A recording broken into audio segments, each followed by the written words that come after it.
روح وادي كربلاء وعين حسين الهلا يا رسول الله نبينا.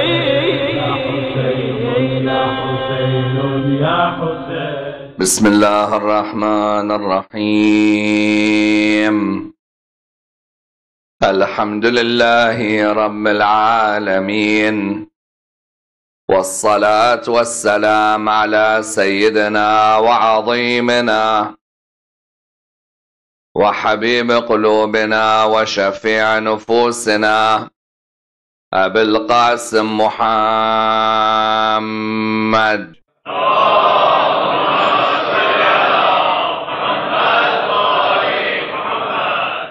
وعلى أهل بيته الطيبين الطاهرين وأصحابه الغر الميامين. الحمد لله الذي جعلنا من المتمسكين بولاية سيدي ومولاي علي بن أبي طالب.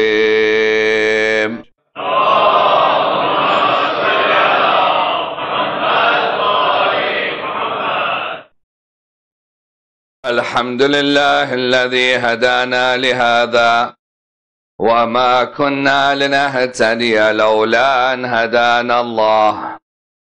أما بعد، يقول الله في كتابه الكريم: بسم الله الرحمن الرحيم.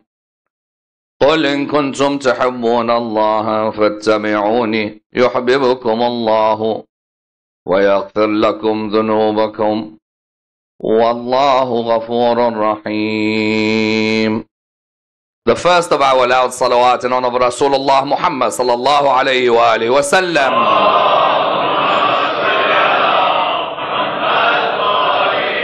The second even louder salawat in honor of Imam Amir al-Mu'mineen alayhi salam.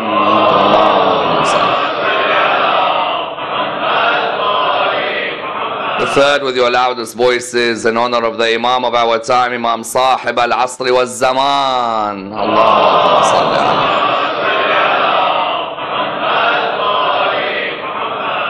Respected scholars, brothers and sisters, Assalamu alaikum wa rahmatullah wa barakatuh.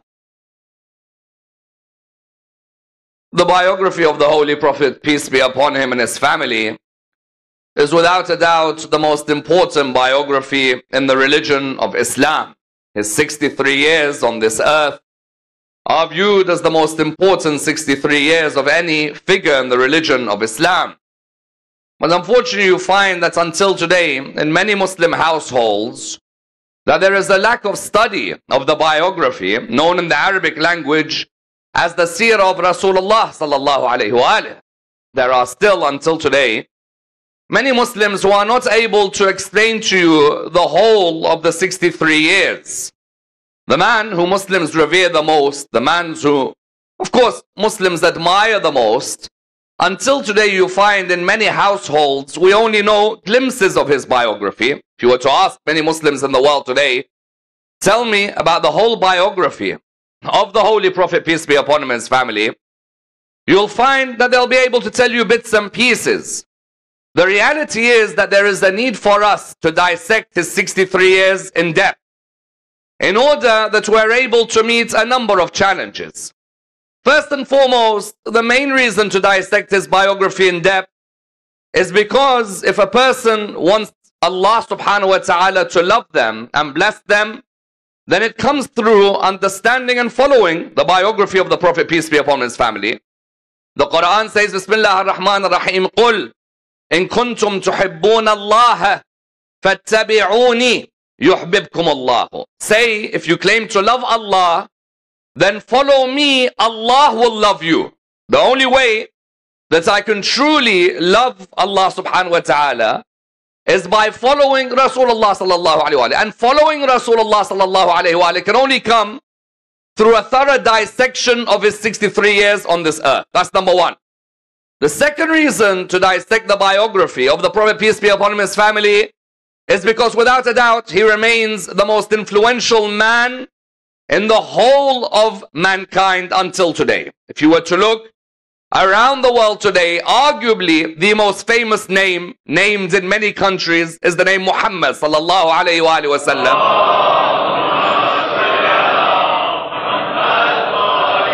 And until today you find the most disgust of men is this personality. Therefore, when I dissect his biography, I recognize that this man until today is a man of influence. I need to understand every single milestone in his life.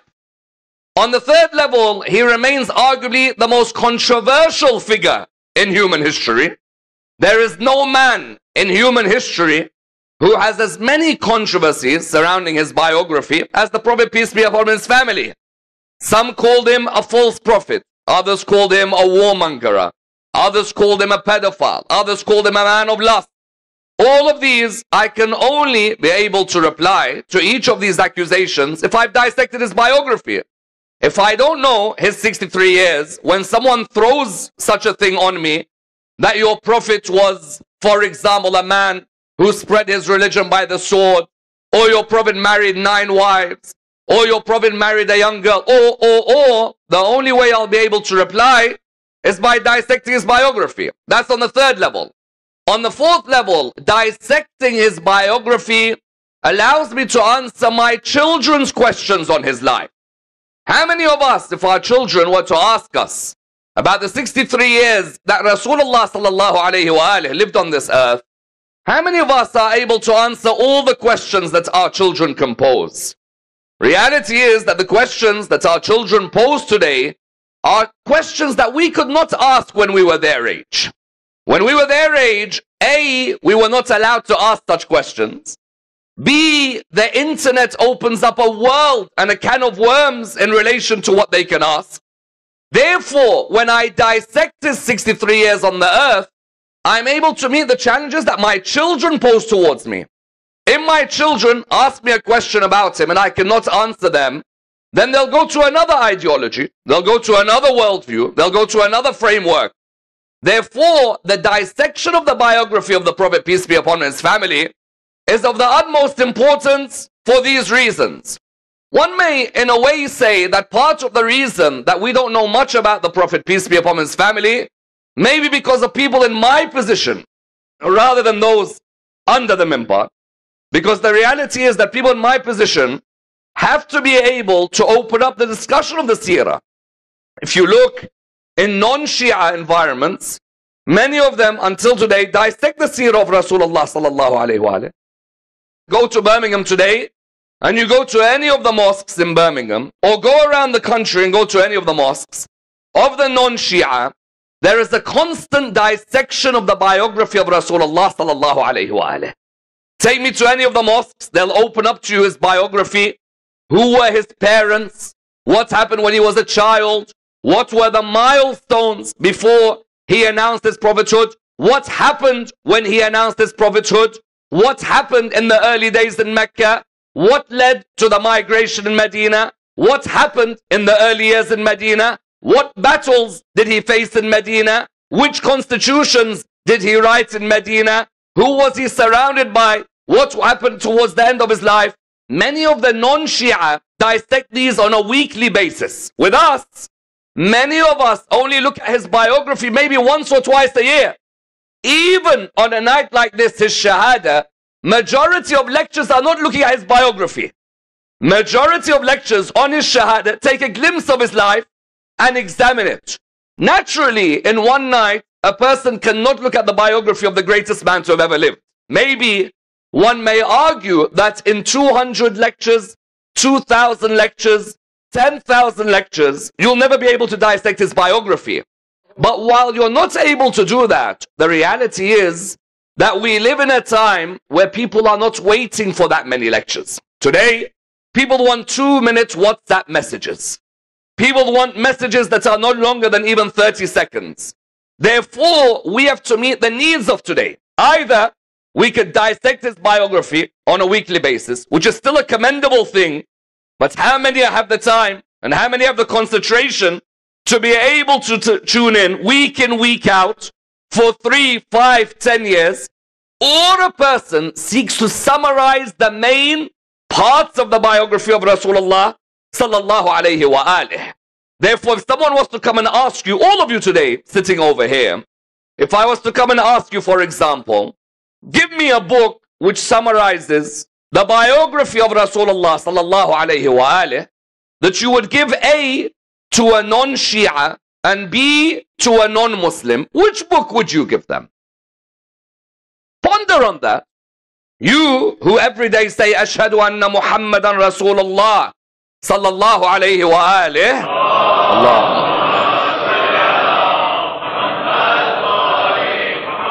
Which book would you give to a non-Shia on the biography of the Prophet? And which book would you give to a non-Muslim on the biography of Rasulullah sallallahu alayhi wa sallam? How many of us are able to answer this question? The reality is that the whole method of education in Shi'ism requires a revamp completely. Not only have we neglected the Arabic of the Quran, but we've neglected the Quran, and we've neglected the seerah of Rasulullah sallallahu alayhi wa sallam. You ask many of the Shia, Karbala, he'll be able to tell you, especially after this Muharram, the story from the beginning till the end. If you ask many of the Shia about the other Imams of Ahlul Bayt, they'll tell you about them. Ask them about Rasulullah sallallahu alayhi wa sallam. Ask them today, I am a Sunni living in Birmingham, and I've come to a Shia colleague at work. And I asked that Shia colleague at work, before you dissect for me his whole life, I want to ask you one question. You as a Shia, which book do you use to read about him? There are majority of the Shia in the world will not be able to answer this question. That's what we will face Rasulullah with on the Day of Judgment. That I did not even know which book to recommend about your biography. I, who in Adhan every day say your name, I'm not able to recommend a book. Wallah, that same person, if you come and ask him, recommend to me a book about IT, finance, medicine, law, straight away the Abbas and names come out. But when it comes to the biography of the most important man to have ever walked on the earth, many of us are not able to give a book to a non-Shia about his biography. If I was, for example, today asked that which book would you recommend to give to a non-Shia Muslim who lives in Birmingham about glimpses of the life of Rasulullah sallallahu alayhi wa alih, then I would recommend a book written in 1986. Written in 1986 in which sense? Translated into English in 1986, but was written 1,000 years ago and is arguably the oldest of the seerah books of the Shia, and that is the book Beacons of Light. I want everybody who's watching this majlis online, and every father and every mother, to be able to get this book online today. Beacons of Light of the great alim of the school of Ahlul Bayt by the name of Tabrasi. Tabrasi's book Beacons of Light looks at the biography of Rasulullah sallallahu alayhi wa alih, and was translated by my teacher, Professor Mahmoud Ayub, may Allah bless his soul, and Professor Linda Clark, was translated in 1986, at a time when Shia publications of books was at an all-time high. Those of you who remember, the Mohammadi Trust had translated Kitab al-Irshad of Sheikh al-Mufid about 40 odd years ago with Professor I.K.A. Howard. As well at that time, Professor Ayub and Professor Linda Clark translated a seerah of Rasulullah sallallahu alayhi wa alih by one of the great ulama of the Shia, a seerah that was 1,000 years old. That seerah that's available online, of course, it's not the only one. If I want to look at a contemporary scholar who has dissected the biography of Rasulullah sallallahu alayhi wa alih, then I could look at someone like Ayatollah Ja'far Subhani. Ayatollah Ja'far Subhani has a book on the seerah of Rasulullah. Sayyid Ja'far Murtada al-Amili has a book on the seerah of Rasulullah. Sayyid Ali al-Qurani has a book, Sheikh Ali al-Qurani has a book on the seerah of Rasulullah sallallahu alayhi wa alih. Therefore, in our libraries, there are books on the seerah of Rasulullah sallallahu alayhi wa alih. But the reality is, many of those have not been transmitted in households. Therefore, many of the households in the Shia world are not able to give you a narrative of the life of Rasulullah sallallahu alayhi wa alih. And especially uniquely in the Shia narrative, comes a couple of key concepts before we enter his biography. The first of them is that for us, the biography of Rasulullah sallallahu alayhi wa begins not on the earth, but rather that Rasulullah was the nur of Allah in the heavens before we came to the earth. Yes? For us as the Shia, we don't just dissect the seerah of Rasulullah like he's any other Arab. No. The overwhelming light of Allah on earth was Rasulullah Muhammad sallallahu alayhi wa alayhi. That's on the first level. On the second level, for us the Shia, when we dissect the biography of Rasulullah sallallahu alayhi wa alayhi, our biography and knowledge of Rasulullah comes from the Imams of Muhammad and Al Muhammad salawatullah wa salamu alayhi. Allahumma salli ala Muhammad. Other biographies, of course, other schools in Islam have all written biographies from the classic works of Ibn Hisham and Ibn Ishaq and works such as the Sealed Nectar and others. Other schools in Islam have written his biography. Their main sources may be, for example, his wife Aisha. Another of their main sources may be Anas bin Malik. Another of their main sources may be Abu Hurairah. Another of their main sources may be Abdullah, the son of Umar ibn al-Khattab. For us, our main source to understand the biography of Muhammad is the Al of Muhammad salawatullah wa salamu alayhim.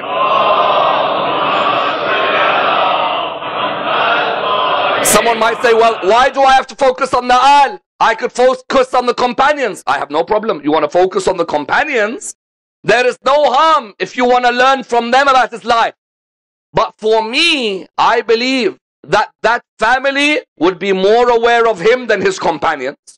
Today, at the end of the day, my friends may know me, but no one knows me like my mother and father. My friends might know me, but no one knows me like my siblings and the way I am. My friends might know me, but no one knows me like my grandchildren and the way I interact with them. Therefore, for me, when I dissect the biography, on the one level, family know you better than friends. On the second level, especially if that family has been purified, a thorough purification. Yes? If that family is a family of ismah, of infallibility, then when they say he did this, then he definitely did this. And when they say so-and-so was with him, then so-and-so was definitely with him. And when they tell me who backstabbed him, they definitely backstabbed him. And when they tell me about the ways he lived his life, then without a doubt, I will follow everything that they say. Therefore, when I dissect the overview milestones tonight of the biography of the Prophet, I am doing it on the basis of the ahadith of Ahlul Bayt alayhi salam. Others may bring other ahadith. My respect to them. They have a history and I have a history.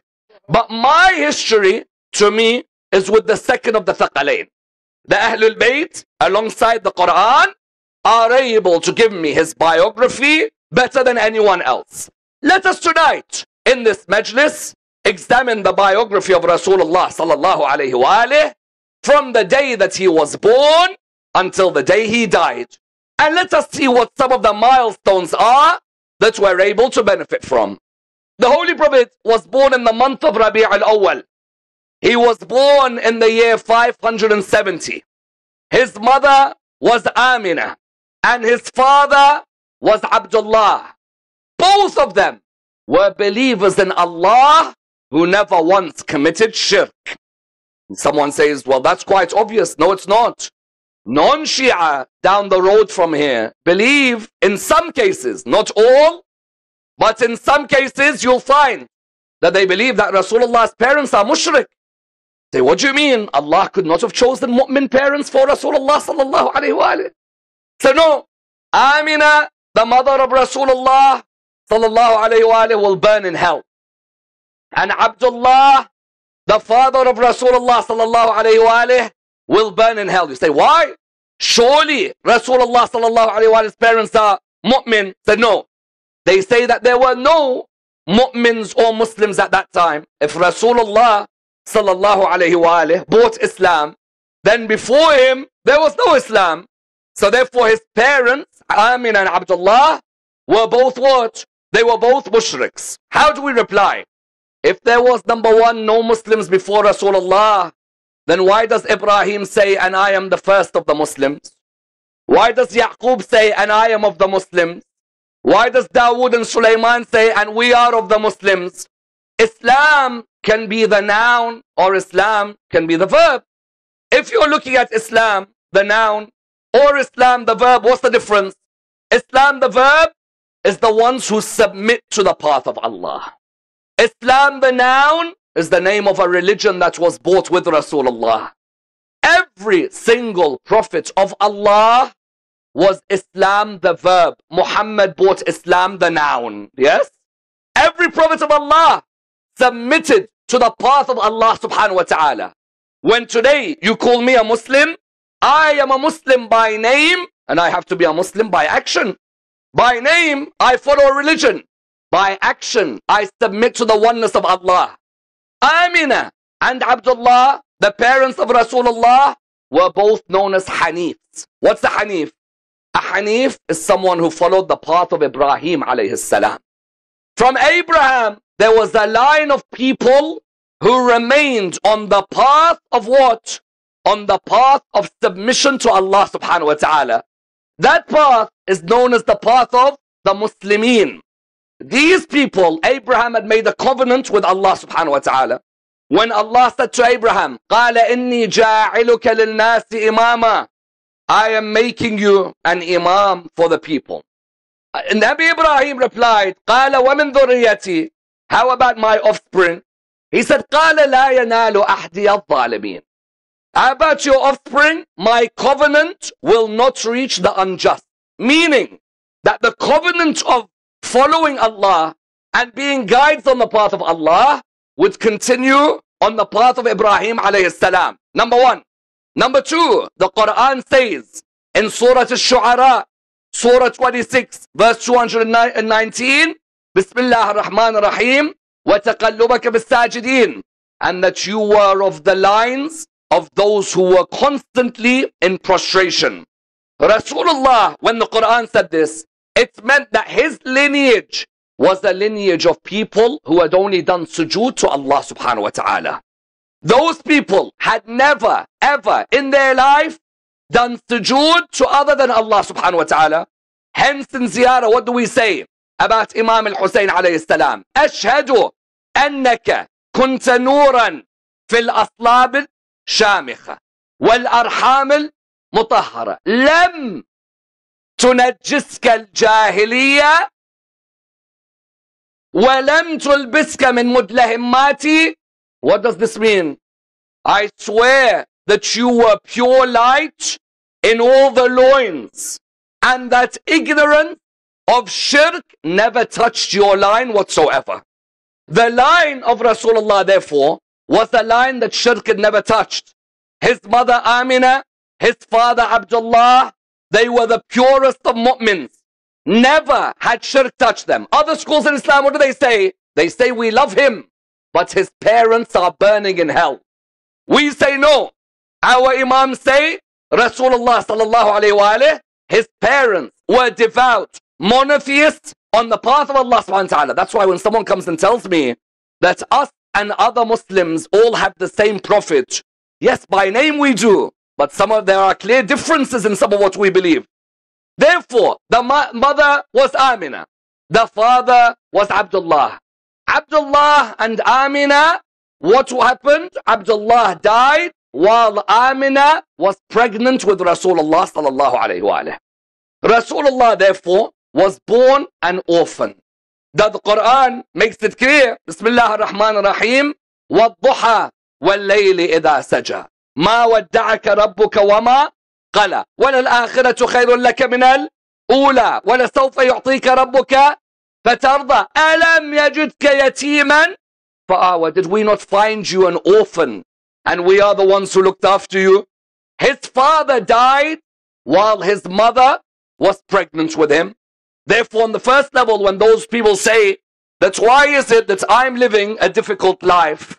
The reply is, your prophet was the one who lived a difficult life right from the beginning. Sometimes people say, yes, but they're ma'soom. The reality is, ma'soom doesn't mean he doesn't go through trials. Right from the beginning, When his mother gave birth to him, he had never met his father. He had never seen his father. He was born an orphan. From the beginning, his mother, out of her care for him, she is the one who allowed him to be nursed and breastfed by a lady by the name of Halima Sa'diyah. Halima Sa'diyah was living in the Bedouin areas. In those days, people would not raise their children in the city. People would raise their children in the Bedouin area. Why? In the city, there might be outbreaks of cholera, for example. There might be outbreaks of other diseases. It wasn't an environment for the children. So his mother ordered, through the guidance of his grandfather Abdul Muttalib, that Rasulullah is nursed by who? By Halima Sa'diyah. Halima Sa'diyah was living in the Bedouin area. She herself narrates the stories of the miracles of the baby Muhammad sallallahu alayhi wa alayhi. Many times people do not narrate how was Rasulullah before he announced his prophethood. She says that in my house, the moment he would touch the tree, the leaves on the tree would emerge straight away. Number two, she would say that he started speaking from the age of 1. And when he would speak, when I would bring him food to eat, he would straight away say in the name of Allah before he begins eating. Hence, many of us, before we begin eating, what do we say? Bismillah. Rasulullah sallallahu alayhi wa alayhi used to always say before he started eating from the age of 1, Bismillahi Rabbi Muhammad. In the name of the Lord of Muhammad. When he'd finish a meal, he would say, Alhamdulillahi Rabbi Muhammad. All thanks to the Lord of Muhammad. Sallallahu alayhi wa alayhi. That would be number 2. Number 3, she would say, whenever his clothes got dirty, I would come to bring him new clothes. I'd find not only have the clothes been washed, but already someone had replaced the clothes that he was wearing. That's who? That is from Allah subhanahu wa ta'ala sending angels around Rasulullah sallallahu alayhi wa alayhi. Number 4, she would say he would begin reciting ayahs of the Quran that would show that he knew the Quran before the Quran was revealed to him. Understand, this is the vital line. Why? Other schools don't mention like the Shia mention. No one raises the status of Rasulullah like the Shia of Ahlul Bayt. Why do I say this? Understand this line. Look at what it says. It says that already he was reciting La ta'khudhuhu sinatun wala nawm. I ask you, Ayat al-Kursi, wasn't it revealed after he was 40 years of age? There's the Quran of the heavens and the Quran on the earth. There is the Quran in a Lawh Mahfuz. There is the Quran in a guarded tablet. None can come near it unless they are purified by Allah. That's why when someone once came and said, how could Rasulullah, when Imam Ali was born, Imam Ali, they say, recited Surah Al-Mu'minun.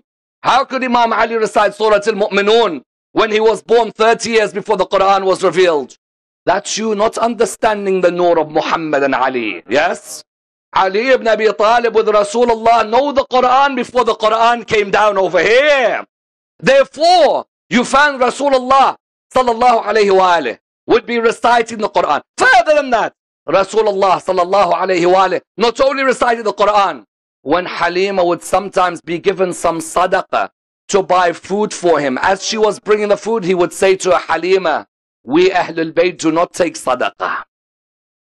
From the age of 2, Rasulullah sallallahu alayhi wa alayhi would say that we, the Ahlul Bayt, do not take sadaqah. We do not take the sadaqah of the people. Halima would say, I submit to anything that you say. Halima Sa'diyah was no ordinary figure, by the way. Halima, like Rasulullah's parents, was on the path of Tawheed from day 1. Shirk and its idolatry had never affected her. Further than that, look at the difference. Our brothers in other schools in Islam say that while Halima was raising the Prophet and he was about 4 or 5 years of age, an angel came and done a heart transplant on Rasulullah sallallahu alayhi wa alihi. They say that there was some black dot on the heart of the Prophet. So the angel came to wash it away so that Rasulullah could remain ma'soom after that. For us, Muhammad was ma'soom from the heavens before the earth. Yes? How could you say that Rasulullah sallallahu alayhi wa alihi had a black dot that needed washing? Number one. Number two, the absurdity of such a thing is unbelievable. Why? Because if I have a black dot of sin on my heart, it doesn't literally mean there's a black dot that requires a new heart. That is a black dot on my soul, not literally on my heart. Today, if I commit a sin, does that mean that I have a black dot on my heart? No, my heart remains the same. My biological heart is not affected by my sin. What's affected by my sin is the qalb in the sense of the soul. Therefore, in the non-Shia biographies, the young Muhammad, Jibreel gave him a heart transplant. He washed him, opened his chest, cleared all the sins, and then for the Shia, no way. Rasulullah was pure from the beginning. From the beginning, Rasulullah sallallahu alayhi wa alihi was already a prophet of God from the day that he was born. Someone says, how? The same way Isa could say, Inni Abdullah, Atani al-Kitab wa ja'alani nabiyya. Did not Jesus say, I'm a prophet the day he's born? Who's greater, Jesus or Muhammad? Huh? Who's greater? Therefore, Jesus could be a prophet from the day he's born, and Muhammad becomes a prophet at the age of 40? Not a chance. Rasulullah sallallahu alayhi wa alihi was already a prophet, already in touch with the angels of Allah subhanahu wa ta'ala. Then, after his father had died, his mum died when he was how old? His mum died when he was 6 years of age. Where did his dad die? Medina. Where did his mum die? Medina. Both his parents are therefore those who have died in Medina. When his mother died, who began to raise him? His grandfather, Abdul Muttalib. Abdul Muttalib raised him for a couple of years, and then who raised him after that? Of course, no one raised him better than Abu Talib alayhi salam. Abu Talib was the backbone. Not just Abu Talib, but the wife of Abu Talib became a mother to Rasulullah. Yes? Many times, people forget Fatima bint Asad, the mother of Imam Ali. Rasulullah sallallahu alayhi wa used to say, she is like my mother. She was there for him at all times. Abu Talib, like not just an uncle, Abu Talib knew that this is a prophet of Allah. Abu Talib made sure that he protected him at all costs. Whenever Abu Talib would travel, he would take the young Muhammad with him. A very important example of upbringing. Let your children see the world. Let their wisdom increase. Let them understand and travel on the earth. Abu Talib would take Rasulullah with him. When they eventually went one day to Syria, they came past the monk, the monastery. A monk came to Abu Talib. He said to him, who is the young man with you? He said to him, why? He said, I want to invite both of you to our place tomorrow. Abu Talib said, we'll come both of us tomorrow. The moment Rasulullah came with his uncle Abu Talib towards the monastery of the monk looked towards him. He said to him, young man, he said, yes. He said, I ask you in the name of Allah wal Uzza. Rasulullah looked at him and said, these are the most detested names to me. Do not mention them again. Then he said to him, the next question that he asked him was related to a mark on his shoulder. He moved and he saw that mark on the shoulder. The next moment, that monk turned to Abu Talib. He said, this is the man Jesus spoke about. And he said that Ahmed will come after him. He said to him, how did you know? He said, firstly, I knew because whenever he walked past a tree on the way here, every tree bowed down as he walked past it. Every tree bowed as he walked past the tree.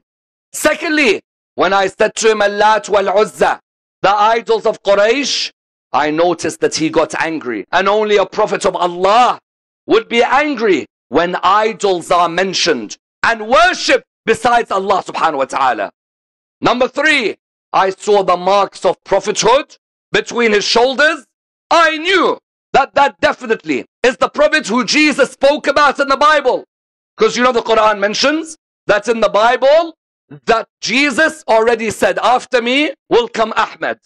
From that moment onwards, Abu Talib looked after Rasulullah in every possible way until Abu Talib had got a job for Rasulullah sallallahu alayhi wa alihi with a lady by the name of Khadija alayhi salam.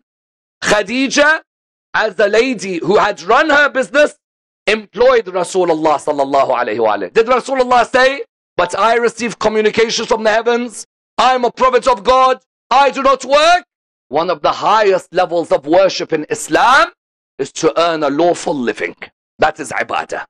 Rasulullah worked for Khadija, but everything about him was noticed by Khadija and by the rest of the Quraysh. What was it? That Rasulullah was known as a Sadiq and Amin, the most truthful and the most trustworthy. That was a proof of his ismah. That never once in his life had he lied, and never once in his life had he ever broken a trust. Because Khadija would ask her servants, she would say, how is he when he works? They would say to her, he would work, he finishes, he produces all the profits that we need. And then she would say to her that he would go and meditate alone. He would sit alone. His business would not overtake certain times of his day. Certain times of his day, he would go and just sit in solitude and talk to his Lord. That even the business of the day would stop. She would then ask to propose to him until they both got married. When he got married, he was around 25 years of age. She was around the same age. Someone says, what do you mean?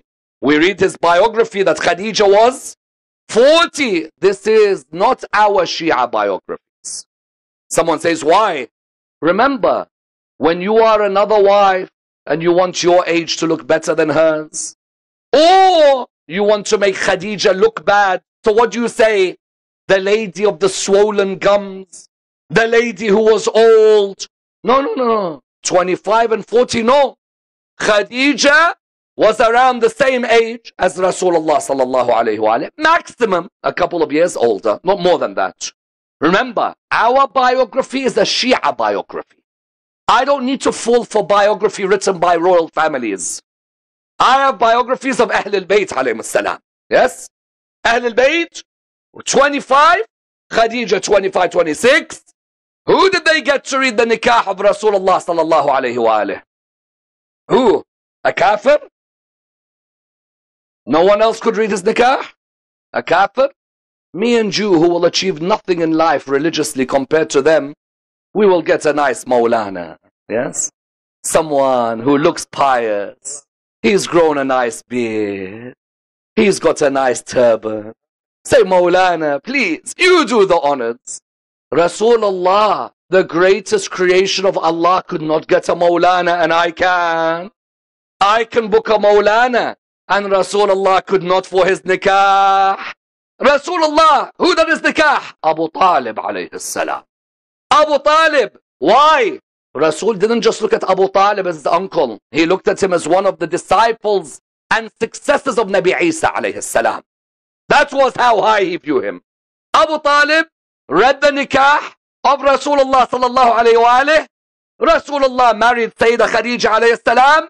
She gave him nearly 7 if not 8 children in his life. But Allah tested him that the majority of those children, the boys, all died while they were babies.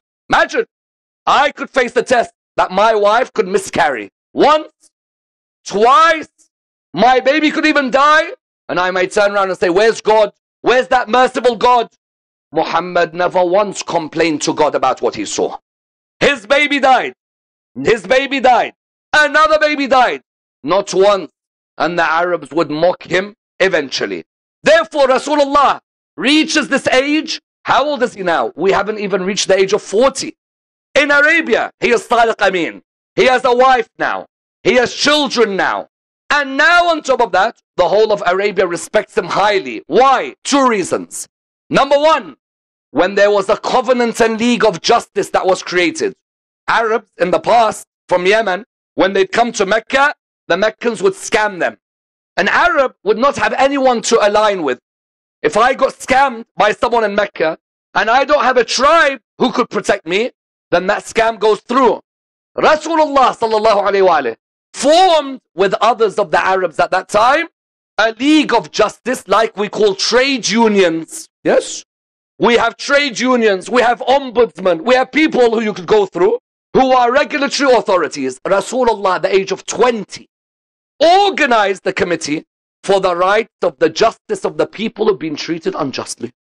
The Arabs respected him. Who would at the age of 20 think like this? Then number two, when a flood destroyed Hajar al-Aswad, the black stone on the Kaaba, and the black stone was damaged, the Arabs wanted to ask, they wanted to see, how do we resolve this? The tribes, each one of them said, we'll put a black stone. The other one said, no, we have the right. A third one said, we have the right. A fourth one said, we have the right. Do you know what they did?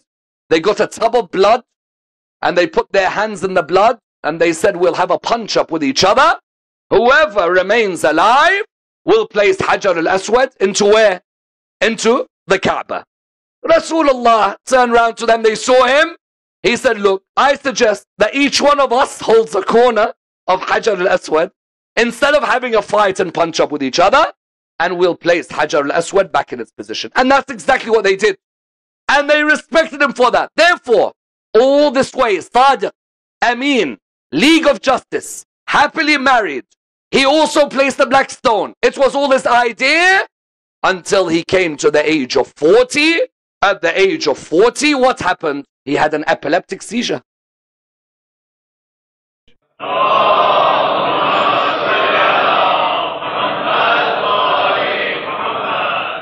Age of 40, what happened? Epilepsy. He was on a cliff one day, as you do. He's on a cliff, on a mountain, and he wants to jump off. He wants to jump off. Because this person's come with wings and said to him, Iqra. And he's like, oh God, who's this guy? Iqra. Iqra, what's Iqra? Iqra, go on. Read. And he wanted to jump off. He wanted to jump off a cliff. If that's the man Allah chose to guide me, Baba, show me other options.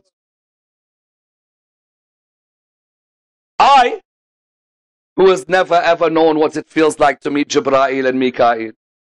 I, who don't know what it feels like to be able to walk past the tree where the leaves become green as soon as I look at it. I, who walk past the tree, it bows. I, who the heat and the cold of the day can never affect me. I, who is Sadiq and Amin. I, whose grandfather is Abd al-Muttalib, who tells Abraha, that house has its Lord who'll look after it, don't worry. You just give me back my animals.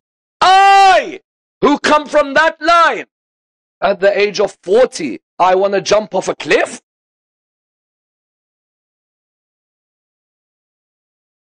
Bukhari and Muslim have a biography of Rasulullah, true. No doubt.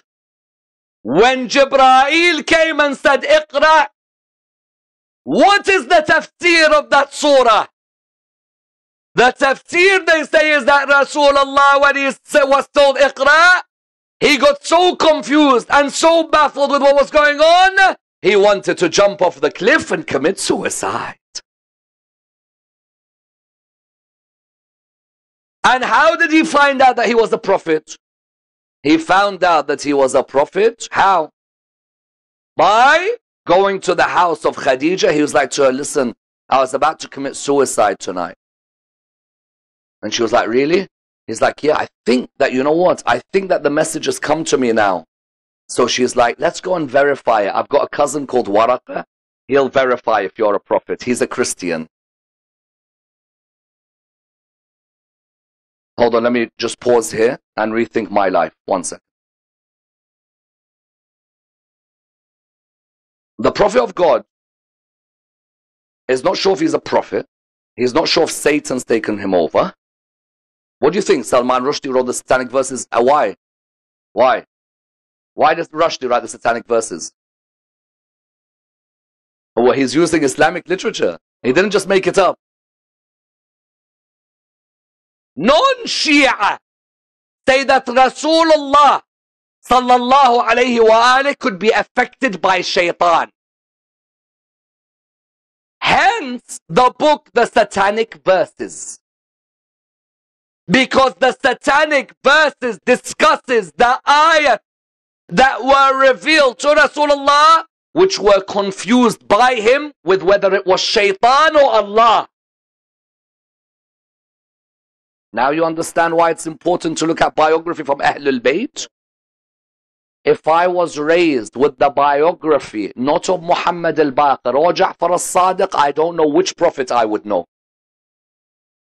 Ahlul Bayt say, when Jibreel came to him, he said, Iqra. He said, Bismillah ar-Rahman ar-Rahim. Iqra bismi rabbika alladhi khalaq. Rasulullah said, Iqra bismi rabbika alladhi khalaq. Khalaqa al-insan min khalaqa al-insan. اقرأ وربك الأكرم الذي علم بالقلم علم الإنسان ما لم يعلم علم الإنسان. Are you ready for your mission now? Now it's time for you to go ahead with your mission. Thank you, Jibreel.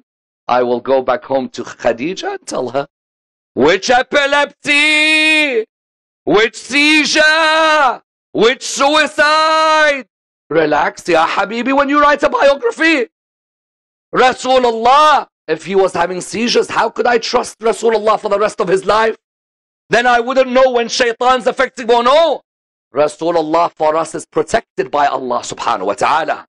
Rasulullah goes back to Sayyidah Khadija. You think Sayyidah Khadija will go to him, let's go to the passport agency and let Waraqa bin Nawfal, the Christian, verify? If a Christian is verifying my Prophet Baba, then why am I still a Muslim? Let me go and join Christianity. Number two, let me follow this Waraqa, because this guy's got contact.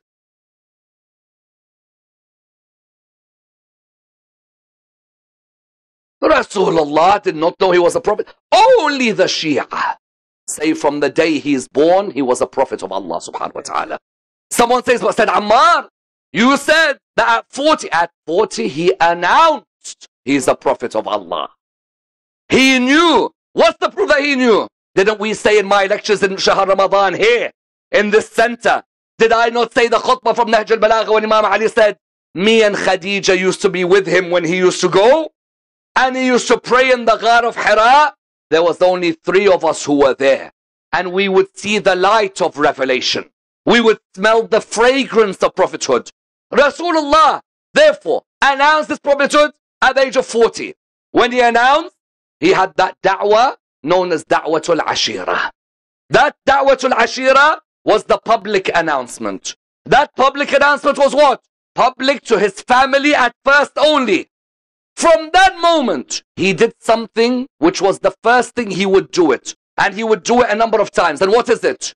A great leader, especially if he's a leader who receives revelation of the heavens, would always plan ahead for whatever he's doing. True? He would always make sure that the people are aware, not of a 1-year plan. A great leader always has a 10-year plan, or a 20-year plan, of a succession plan. At Da'watul Ashira, look at the succession plan of the greatest, and that is Allah subhanahu wa ta'ala. Rasulullah invites his family, and he asks Ali ibn Abi Talib to cook food for them. Because he knows an Arab will not turn up to a gathering unless there's food. Therefore, when they all came, they sat down. Rasulullah said, do you believe in me? Yes. Do you think I'm trustworthy? Yes. Am I truthful? Yes. Have I ever uttered a lie? No. Have I ever jumped off a cliff or committed suicide? No. We believe in everything you say. He said, then if you believe, whoever believes in me will be my successor and my wasi and my khalifa after me. All of these were sitting down. Who was the one who put his hand up? Imam Ali ibn Abi Talib. Imam Ali ibn Abi Talib, listen, at the beginning of this religion, Allah had already planned many years ahead. Ghadir was the icing on the cake of Da'watul Ashira. Yes? Da'watul Ashira.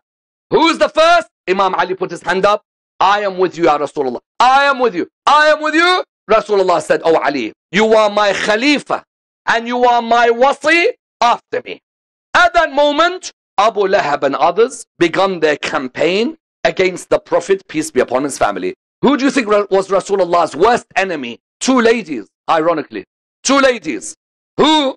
The first of them was Abu Lahab's wife, Jamil, la'natullah alayha. Jamil, she had the sickest combo you'll ever come across in life. Jamil was Abu Lahab's wife and Abu Sufyan's sister. Jamil is so evil that Allah even mentioned her in the Quran. تبت يدا أبي لهب وما أغنى عنه سيصلى نارا and وامرأته Allahu Akbar, and his wife حمالة الحطب. What's حمالة الحطب? Carrier of firewood. Not literally carrier of firewood. Carrier of firewood of venom. Not just firewood literally burning the way of Rasulullah, but a firewood of venom. Jamil, on one hand, when he would leave his house, she would throw stones at him. Other kids, she would make them throw stones at him. This is a man. No prophet has been hurt like he was. Pelted with stones because he brought me and you a message called Islam. Blood everywhere around his face. Bleeding. The other enemy was who? Hind, wife of Abu Sufyan. Both of them could not take Muhammad, the orphan, the poor orphan, breastfed in the Bedouins of Arabia. He now comes and wants to take over the aristocracy of the Ashraf of Mecca. Me and Jamil, Abu Lahab, Abu Sufyan, Abu Jahl, Walid ibn al-Mughira, and who does he have with him? Ali, son of Abu Talib, the kid. And who else does he have with him? Ammar bin Yasir, who I wouldn't even look at his face. And Abu Dhar al-Ghifari, or Bani Ghafar, those people who are the people of the roads, who attack others. His poor Sahaba. How many do you think when Rasulullah began, until the day he left Medina, how many Sahaba did he have? Not more than 100, 120. In 13 years of tabligh, from the age of 40 till the age of 53, 120 people had come towards his path. And I always repeat this, when young lecturers are emerging, I always say to them, if you have a small number of people in your majalis, do not be despondent. Compare them to Muhammad's companions when he started and to Hussein's companions when he finished. If I have 36 people in my majalis, alhamdulillah, that means I achieved half of what Imam al-Hussein got at Karbala. If I have 70 people in my majalis, that means I got half of what Rasulullah had in Mecca. How many? A small number. It's not about the quantity. It's about the quality of the people with you. Yes? Those early Sahaba, those people laid their lives. They lost their families. You think it was easy, Ammar, seeing Sumayya, his mum, being stabbed in her heart? Or Ammar seeing his father Yasir with his head ripped open by Abu Jahl? Yet subhanallah, Rasulullah, how he built those companions. One by one, they were joining him, but they were still in small numbers until he said to them, leave and go to Africa. Go to Abyssinia. Why? There is a Christian man, but he is in his actions like a Muslim should be. He is a man of justice. Go towards there and go and settle there and establish the teachings of Islam there. That means he was left in Mecca with how many? With only a handful. But you could have a handful with you. But if you have Abu Talib and you have Khadija, what else do you want in this world? True? The Shi'ab of Abu Talib, when the Meccans had put sanctions on Rasulullah sallallahu alayhi wa alih, and the seerah of other schools in Islam on this part are very interesting. Why? You ask, where is so and so and so and so in that period? Nowhere to be mentioned. Why are they not facing the sanctions the other new Muslims are facing? Sometimes when you say everybody suffered of the Sahaba, no, not everybody. If you had good friends in Mecca, you don't have to suffer. Who suffered? No one suffered like Khadija alayhi salam. Until he saw Khadija die in that valley. Die! And he didn't even have a kafan to cover her body with. And he saw Abu Talib die. And it was the year of grief for him. And he remained in that period, the Meccans, wanting to kill him. Until a group of people from Medina called the Ansar, they came to him. And they said, if the people of your area don't respect you, we are the ones who respect you. And if the people of your area don't love you, then we are the ones who love you.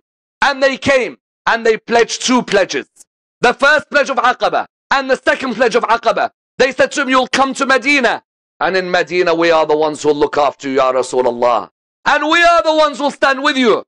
And on that night that he had to leave Medina, who did he place in his bed to sleep? But Amir al-Mu'mineen. And he made sure, he asked him, Ali, would you do this? And Imam Ali replied, will you be at peace?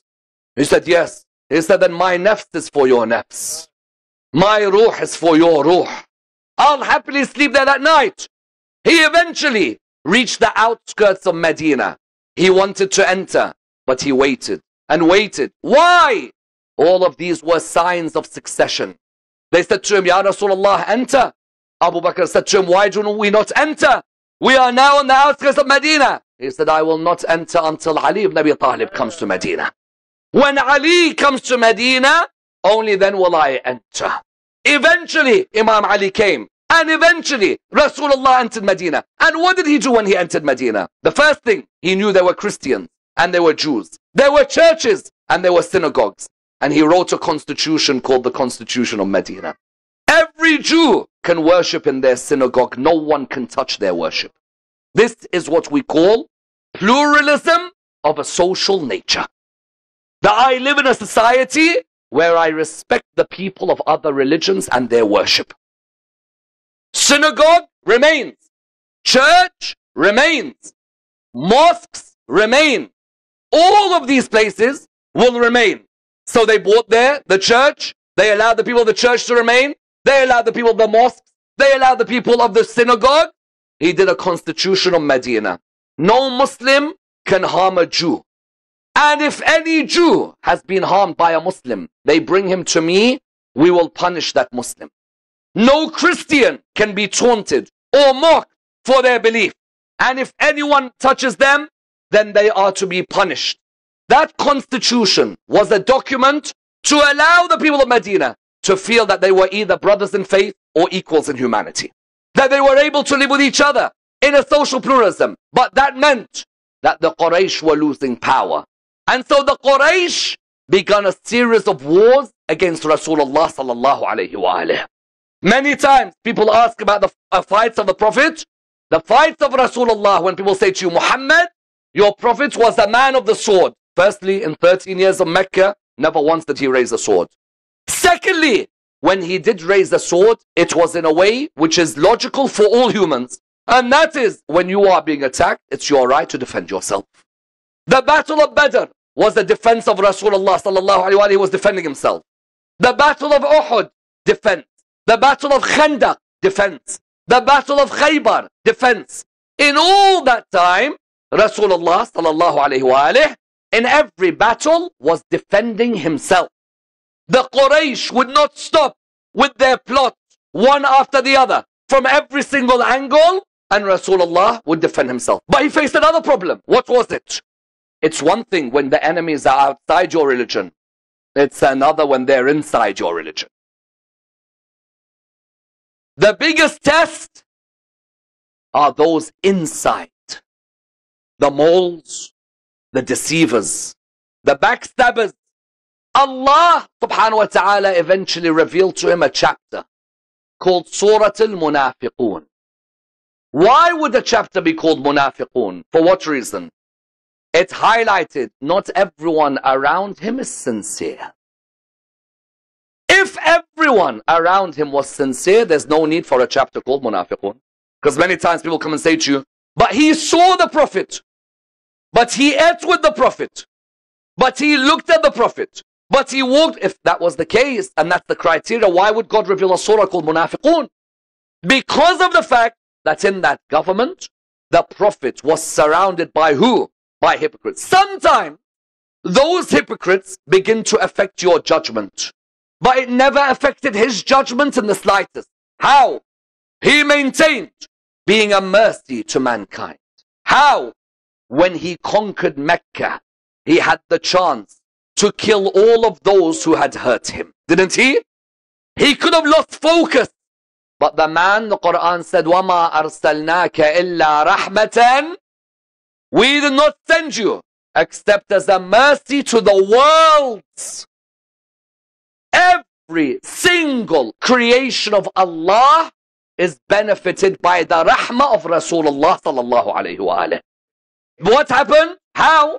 The mercy to mankind. In which sense? In the 8th year after Hijrah, couple of years before he died, Mecca was opened. When Mecca was opened, the man had the chance to gain vengeance on everybody who hurt him in Mecca 20 years earlier. And those who had hurt his companions, and those who had hurt his family. He had the chance. It was all there for him. He could have done it. But what did he end up doing at that moment? He ended up showing mercy to them. Abu Sufyan was certain that he would be killed. Rasulullah said, let them go. Companions turned around. Ya Rasulullah, how could I let them go? Let them go. This religion is a religion of mercy. Let them go. Hind, let her go. Others, let them go. Let us show that the religion is the religion of mercy. Build the religion with mercy. Build it with justice. Build it with akhlaq. إنما بعثت لأتمم مكارم الأخلاق. Even if someone is the rudest to me, I'll try and reply back with some akhlaq. Every single moment towards the end of his life, he never lost the focus of his akhlaq. Even towards the end of his life when he was tested the most. How? Imagine, you all imagine, that if now your child asks you for a pen and paper. Your child asks you for a pen and paper. Would you give a pen and paper or no? Your child asks you, says, Baba, I want a pen and paper. Give me a pen and paper, please. Straight away, you'd give your child a pen and paper. Someone at work asks you for a pen and paper. Straight away, you'd give a pen and paper. Imagine in the last moments before he dies. He turns round to those who are meant to be the closest to him. And he turns round to them and he says to them, give me a pen and paper. I will write for you that way you will not go astray. And instead of saying to him, here Rasulullah, take Rasulullah, whatever you write is a barakah for us. What do they reply? You are delirious. The Quran is enough for us. Have you ever in life given towards people and they've hurt you? Someone in your life, maybe you've been generous to and they backstabbed you. No one gave us what Rasulullah gave us. No one. There is no way that anyone could have given back to us like the Prophet did. And is this the way that you treat him at the end? That he asks you for a pen and paper. That's it. A man who lost his children, lost his companions, had to migrate, had stones thrown at him, had slander at him, and at the end all he's asking for is a pen and paper. You know what hurts about all of Ahlul Bayt? Sometimes at the end of their life they ask for the most simple thing and they're denied it. And they have given everything. And yet the smallest thing at the end, which any human would give to another, they are denied. Think of all of Ahlul Bayt, all of them. Every single one of them, at one stage or another, wants a small thing. From a man in Baghdad, in a prison, who all he wanted was air to breathe. To another man in Mashhad, all he wanted was to see his children who were far. Honestly.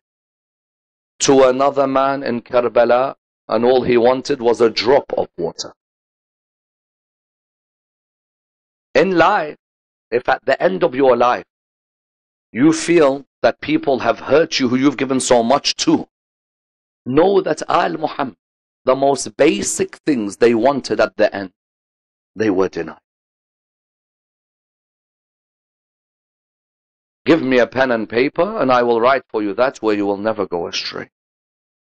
And the reply was, you are delirious. The Quran is enough for us. At that moment he could have lost his akhlaq. But if there's one message to be taken from those 63 years, and that is the man never once lost his akhlaq. It is a miracle. Miracle!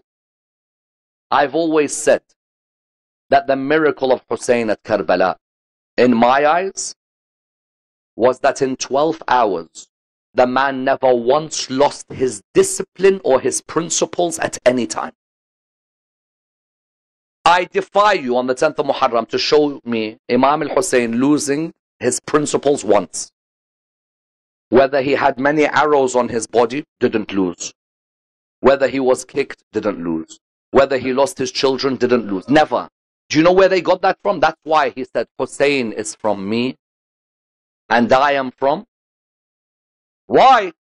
Everything you will see in Hussein, he would have taken from me. Not once, even when they're calling him delirious, does he say, you know what, you're no longer a Muslim, la'nat on you, you are a get out. No. I've come as a rahmah to the mankind. With my presence, Allah doesn't punish a whole nation. Every other prophet, Allah would overturn a nation. True? Lut, Salih, Hud. Rasulullah was such a rahmah that even the Lord of the heavens, when he saw his prophet insulted by the people, because of the rahmah that's Muhammad, he wouldn't do anything. Because of the rahmah of his presence. And you imagine that he announces Ghadir, and still they are trying to attack. Pen and paper. And then he even tells them, listen, leave with Osama's army. You have to leave Medina. And one of them says, why? And the other says, we want to stay and see if you're well. Rasulullah says, jump, you jump. If you believe he receives wahi from the heavens, that means whenever he tells you do something, you do it. There's no questions to be asked. Why? When? Who? But he's only 18. This began to break his heart one by one. His illness was 2 months before he died. It felt like 2 years. Non-stop, they began to disobey him one by one. And in his eyes, he had asked one thing that the Quran has said. قُلْ لَا أَسْأَلُكُمْ عَلَيْهِ أَجْرًا إِلَّا الْمَوَدَّةَ فِي الْقُرْبَى. That's all I ask from all of you is love for my family. إِنِّي تَارِكٌ فِيكُمْ الثَّقَلَيْنِ كِتَابَ اللَّهِ وَعِتْرَةِ أَهْلَ بَيْتِ. I leave behind for you 2 things, the Quran and my Ahl al-Bayt. Hold on to them and you'll never ever go astray. One of the scholars was asked when he says that there's no prophet who has ever been hurt like I was, what does that mean? They said it has 2 meanings. The first meaning is literally the man faced years of attack, years of insult, years of torture, years of oppression. But the second meaning is what? Is that no prophet's family was attacked like mine. Yes? Every other prophet of Allah subhanahu wa ta'ala, every single one, their families were respected. Only one prophet, they took out their hate on every member of his family. Yes? Because on a night like this, his family are heartbroken. Imagine the tears from Zahra's eyes on a night like this.